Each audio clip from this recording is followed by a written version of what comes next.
Please সত্য জানার চেষ্টা করেন। এই মিথ্যা, অত্যাচার, নিপীড়ন, দোষারোপ এগুলি হচ্ছে পরাজিত ফ্যাসিস্ট। ভারতের সাথে এর আগে আমাদের যেই নতজানু পররাষ্ট্রনীতি ছিল সেটা থেকে আমরা অন্তর্বর্তীকালীন সরকার সরে এসেছি এবং আসিফ নজরুলকে র এজেন্ট বলার প্রতিক্রিয়ায় যা বললেন আসিফ মাহমুদ।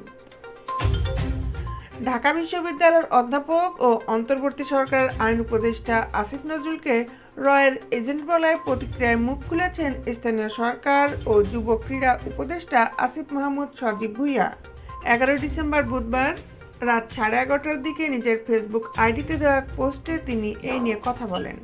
পোস্টে আসিফ মাহমুদ লিখেছেন, যাকে র এজেন্ট বলছেন 2019 সাল থেকে আগ্রাসন বিরোধী লড়াইয়ে সুশীল সমাজ কিংবা শিক্ষকদের মধ্যে তাকেই সবচেয়ে বেশি পাশে পেয়েছি আমরা।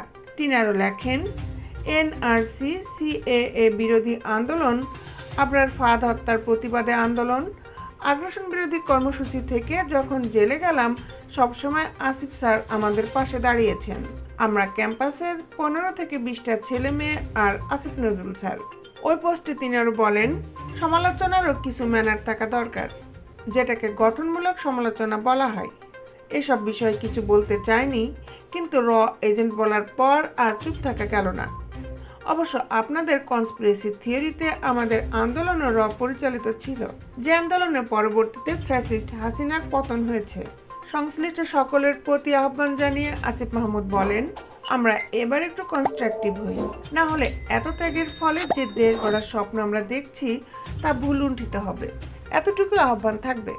প্রসঙ্গত, গত 29শে নভেম্বর এবং গত 10ই ডিসেম্বর যুক্তরাষ্ট্র প্রবাসী বাংলাদেশি সাংবাদিক ইলিয়াস হোসেন তার ইউটিউব চ্যানেলে যথাক্রমে পুলিশ, আনসারের সমন্বয়ে গঠিত বাহিনী নিয়ে সশস্ত্র গেরিলা আক্রমণের পরিকল্পনা এবং হানি ট্র্যাপে ফেসেছেন আসিফ নজরুল শিরোনামে 2টি ভিডিও প্রচার করেন।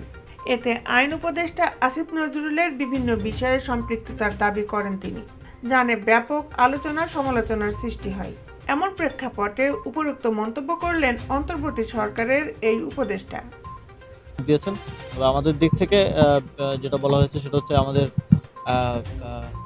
দেশ বিদেশের আপডেট নিউজ পেতে আমাদের সাথেই থাকুন।